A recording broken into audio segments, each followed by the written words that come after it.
between those of the 14th of March and the 8th of March, between those who support the revolution and those who are against it. So today, the change that has happened in Syria could be a gateway to a positive change at the Arab world level and in Lebanon.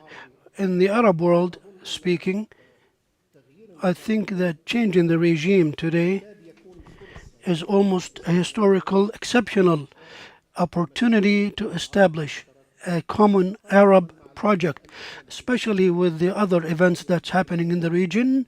Chief among them is the events in Palestine. So all of us witness today the cases of threatening of Arab national security in more than one country, in Egypt, in Jordan, because of calls of displacement of the Palestinians, which will affect basically those countries. And the attempt of blackmailing of other countries, Saudi Arabia, which was mentioned in terms of hosting Palestinians, etc. No doubt those are all threats and challenges facing the Arab world, which during the past has lived during the time of the Assad rule in Syria was in a state of division because of the Iranian influence in the region, which the Assad regime was bringing in part of this world to that axis, the Iranian one. And the vacuum and the lack of an Arab project that brings about stability between those projects in the region.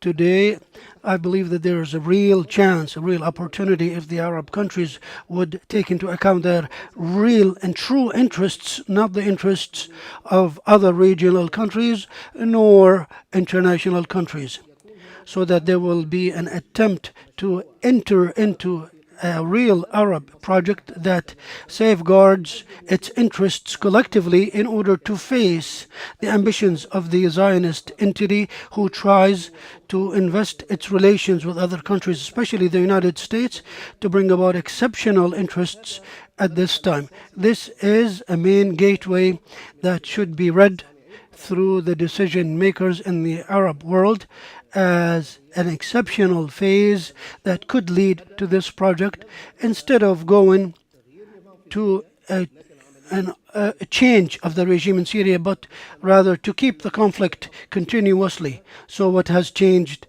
is only the slogans, and this time around we can see different situation in Syria. Syria, if the project today of a counter-revolution has succeeds like what happened in Egypt and Tunisia, then the issue will not be contained to a mere change of the regime. The current administration in Syria has come through a political background, thus it has political force, and trying to establish a counter-revolution or confronting it will have a big impact not only on Syria. Syria inevitably will face a big civil war, but this will not be contained to Syria alone, but rather it will expand to other borders in the region. And speaking about the Lebanese landscape, Lebanon has been influenced by Syria to a large extent. The fall of the regime today could be an opportunity as well for the Lebanese landscape. The axis that was relying on Syria and considering itself part of the Syrian force was emboldened by Syria. And Syria, politically and geographically and from an economic perspective, has an influence, and they have indeed used up the Lebanese landscape to a large extent when Syria used Lebanon as a backyard in order to escape the economic sanctions, and that has damaged the economy of Lebanon. All that could be an opportunity for Lebanon to have rebalance inside Lebanon. Now we still see a division in Lebanon that is so severe, and coming out of it will not be simple. So the balance in the new Syrian administration and the stability of the situation in Syria, I think, could contribute to re-establish balance in the Lebanese landscape, which will facilitate any dialogue. So there will not be a dialogue between forces that are different in terms of being emboldened by external forces. But if, God forbid, a counter revolution in Syria would succeed and the Syrian society will get into a conflict, that will be reflected negatively on Lebanon to a large extent, especially that Lebanon has those who are supportive of the last regime and those who are supportive of the revolution. So, what will happen in Syria, in Lebanon, is inevitable, but indeed it could be a source of evil that is not a secret from anyone. So the Lebanese landscape today looks at Syria as if it is internally a matter of Lebanon, because what's happening in Syria will have the decisive say in Lebanon.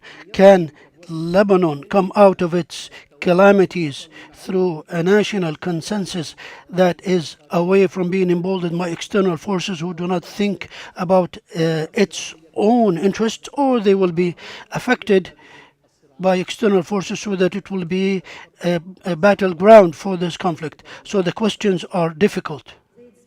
Mr. Ismail Nu'man Thalji. Much talk since this transformation in Syria about the Turkish role and the Arab role in new Syria. We want to hear your answer about the influence and the scope of this Turkish role and what is required from the Arab countries at this stage, and where these two projects are diverting and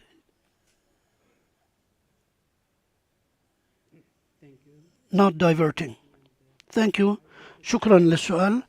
أود أن أشكر مركز الجزيرة للدراسات لهذه الدعوة. أتذكر مشاركتي الأولى عام 2015 حيث كنا نناقش آنذاك إمكانية نجاح الثورة السورية، والآن نرى نجاح الثورة السورية، وأهنئ إخوتي وأخواتي السوريين على نجاحهم. فلقد كانت هذه فترة عصيبة ومليئة بالتحديات، وكما ذكر آنفا هذا لا يعني بأن النجاح الحقيقي سوف يكون دائما، ذلك لأنه كما نعلم هناك الكثير من التحديات على المدى البعيد تواجه الثورة، وأعتقد أن هذا سوف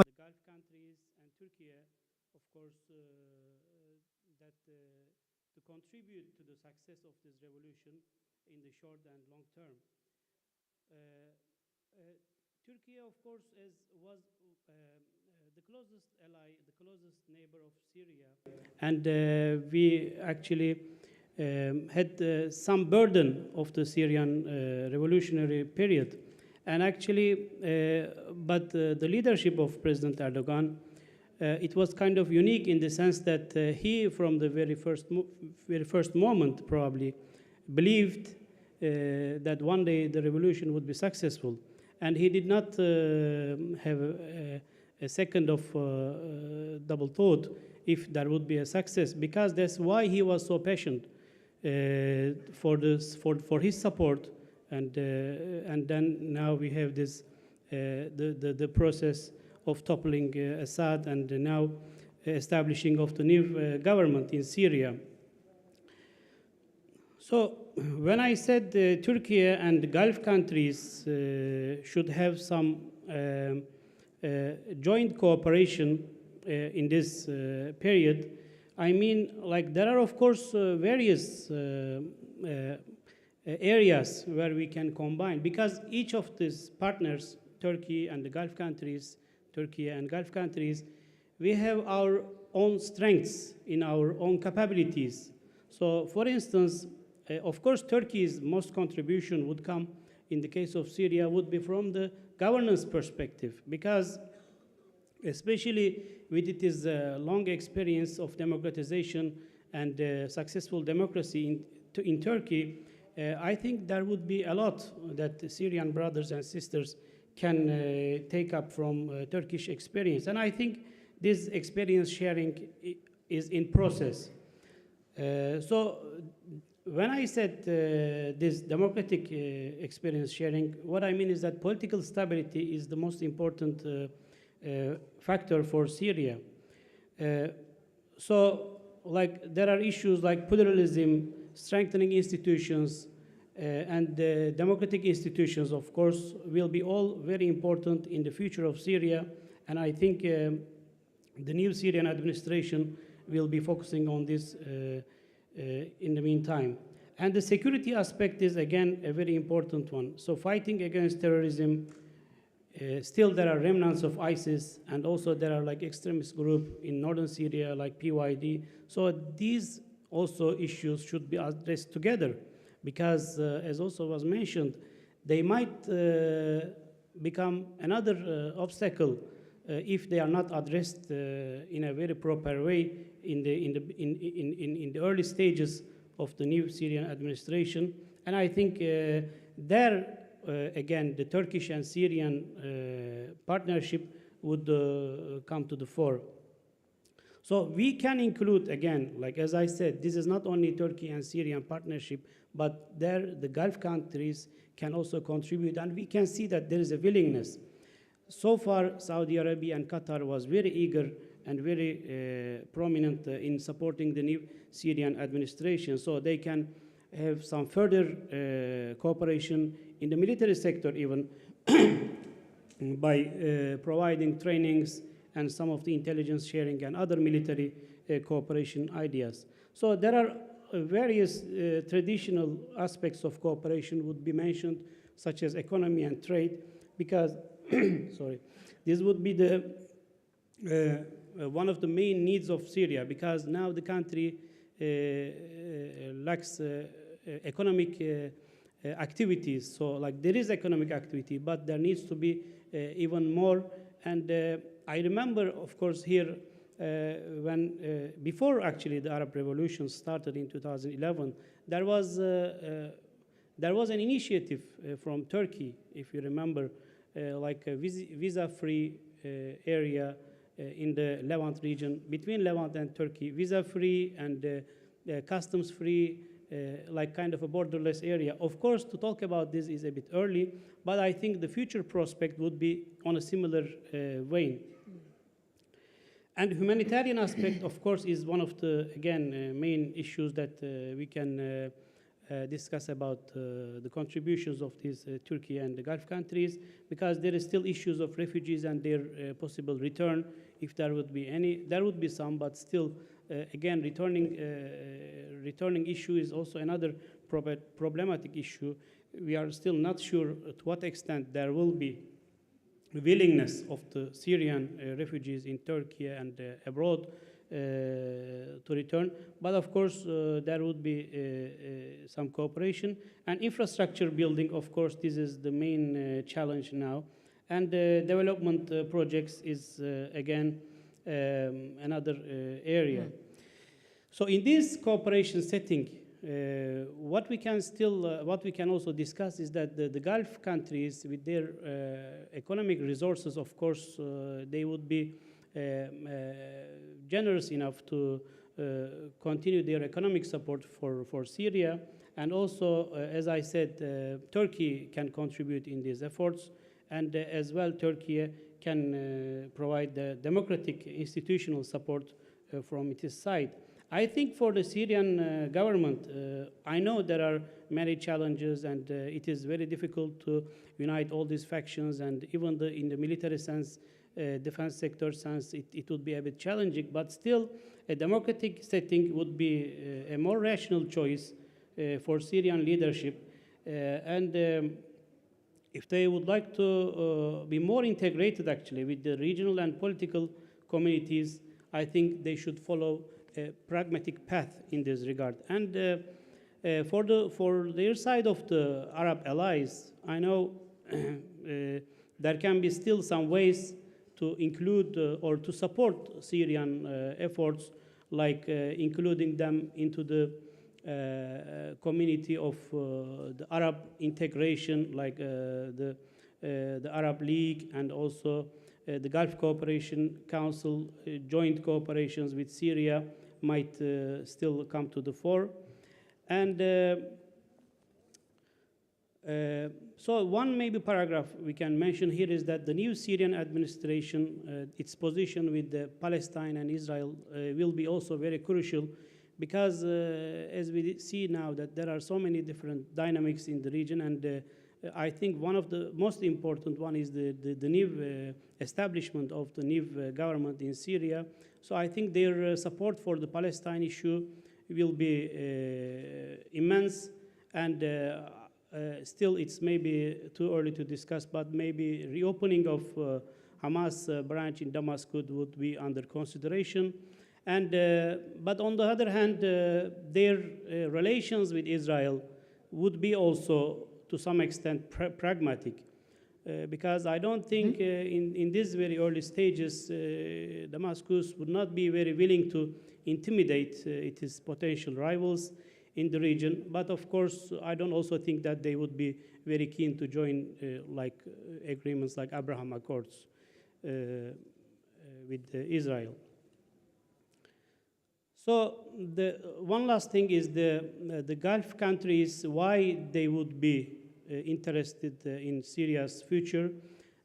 We can say that there are some of the major reasons is that one is the benefiting from reconstruction efforts of Syria, and another thing is the strengthening cooperation with Turkey, because we know that since 2020, after the normalization between the Gulf countries and Turkey, I think there is more positive regional outlook. So I think in order to contribute this positive outlook and maybe imitate this example of cooperation between Turkey and the Gulf in Syria, maybe we can, they can work together on Libya and maybe on Sudan as well. I think this perspective should continue.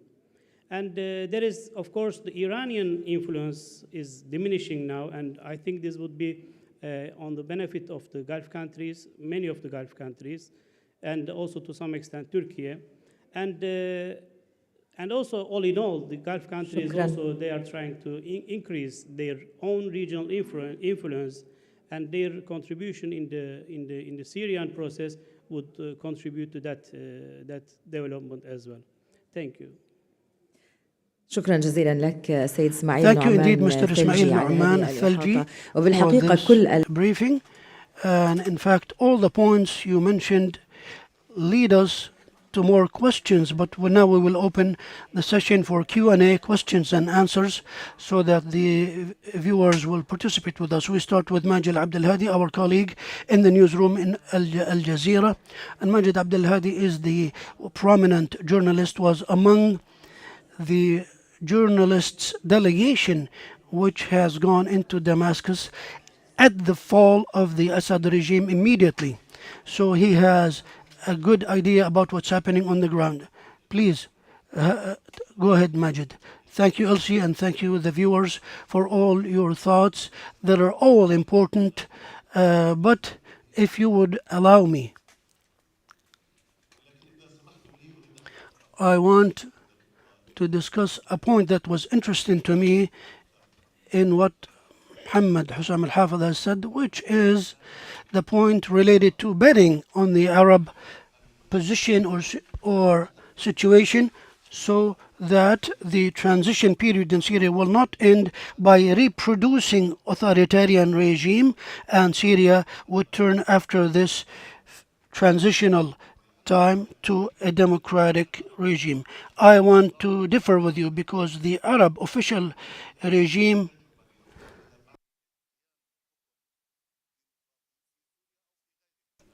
is looking at Syria in a specific way. I think the Arabs' interests go into a different direction. My question is, what is the betting on the Syrian people, which has produced the most important popular revolution in the Arab Spring? What is the betting on it and on its political blocks so that this experience will not reproduce authoritarian regime? Thank you.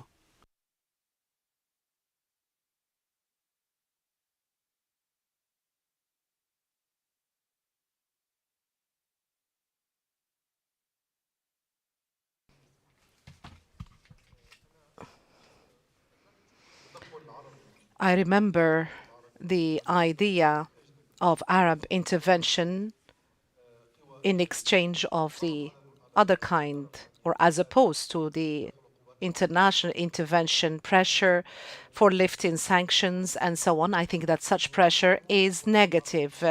So what we need is a kind of an Arab participation, an Arab advice. Perhaps the Arab regime in general would have a different opinion. This is not what I would like to discuss here, but all these regimes, I claim, are interested in the success of this experience and not to have a kind of a counter-revolution. When we talk about Syria, we have different components of the community, and Syria cannot be ruled by one component, by one color. The success of such experience will lead to stability if the current administration is capable of taking the steps that I mentioned, such as national reconciliation, national dialogue, and transitional justice. And we do not these only to be titles and themes. And after that, perhaps to reach a level of national dialogue that would lead to a transitional council and clear-cut constitutional steps. All of these would lead to stability, and stability is in the interest of the Arab countries. At the beginning of the revolution, as you remember, competition between Arab countries had led to negative impacts, and this would have perhaps stalled us reaching such victory. So we need to have a unified project towards this country that is being, or that is seeing birth in Syria. This Arab project should have new components, so it should stem from Arab interests in order to preserve this experience in Syria. So it has to have a certain fundamentals or foundations. And Iran, their hegemony is retracting in Syria. It has not completely disappeared in Lebanon to a large extent. And also, when we talk about the previous themes, these should be also the repositioning of Syria should be positive. So we are not here to mention the defeat of Iran in exchange of activating different sleeper cells in Lebanon. So we would like to alleviate the level of congestion in the region and also to announce the declaration of the Palestinian state. If we are able to formulate such kind of projects different from the beginning of the Syrian revolution, the situation would be much better. Would like to give the opportunity to another person to pose one extra or one additional question. Dr. Isam Abd Shafi, Professor of Political Science and International Relations. I have a number of observations. The liberation process was not Syrian par excellence, and the role of Syrians only constituted 30 to 40%. We're talking about regional and international factors and components, and there is a price to be paid, and the Syrians should calculate that and know who it is going to be paid to. The success of the transitional phase is a Syrian action, and consequently what has happened in Syria, the main betting is on the Syrians, and the factor is not to learn from successful experiences. What is also very important is to learn from failed experiences. The counter-revolution will not stop, and it has not stopped, and this should be taken into account. There is a lady at the back who is asking for the microphone, please.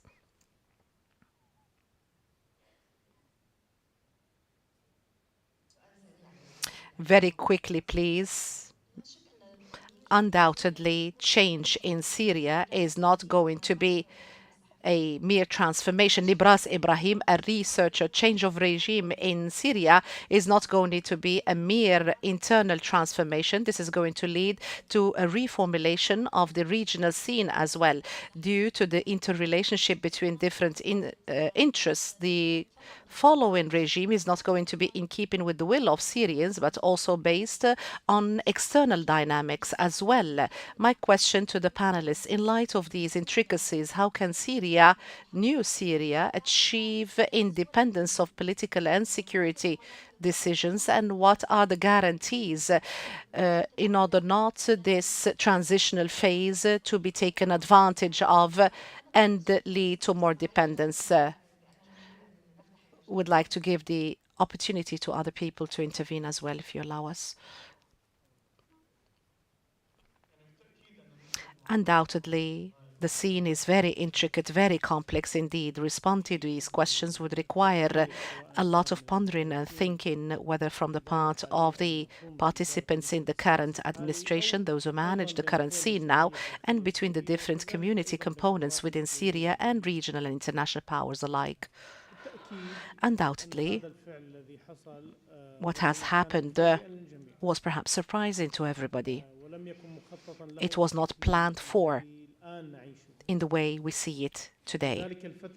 That is why the previous phase was a phase of general assessment of what has happened and the options and the pathways that would be undertaken by different parties, externally and internally.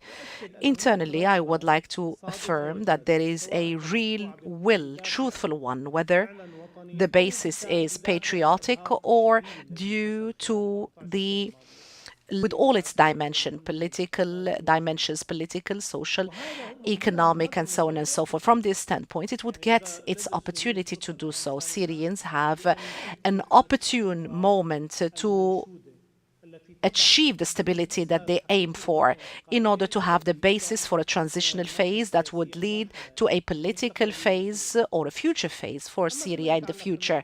With regard to the regional position, in my view, there is a regional will to have some sort of relative stability. I say relative because there is no complete consensus within countries of the region or internationally for Syria to achieve stability, but there is a kind of a general consensus that they want stability in Syria. If we take these two components into account, internal and external, this shows that there is an opportunity if it is founded on a solid base. So there should be a participatory process in formulating the coming political scene. And externally, there should be a real support given to Syria, whereby we can move forward for a solution in Syria and stability in Syria, not for the purpose of external interest to be achieved in Syria. The other point that I would like to talk about, we're not only talking about the lessons learned that the region has gone through as a result of revolutions and counter-revolutions, but also with regard to how we would be able to build a political solution based on solid foundations and not resort to partial temporary solutions, because temporary solutions would not be useful. Yes, I said this is a phase where we see a number or a level of consensus, but this is a temporary period or an interim period. I would like to thank the participants with us in this session, and I would like to apologize to all people present with us here. Yes, there are so many people who wanted to take the floor and ask questions, but this is the time that was allocated to us, and I would like to bring to your attention that we're going to have a third session after the break, which is entitled A War of Strategies. So the session will take place at 3:30. Thank you very much for your participation.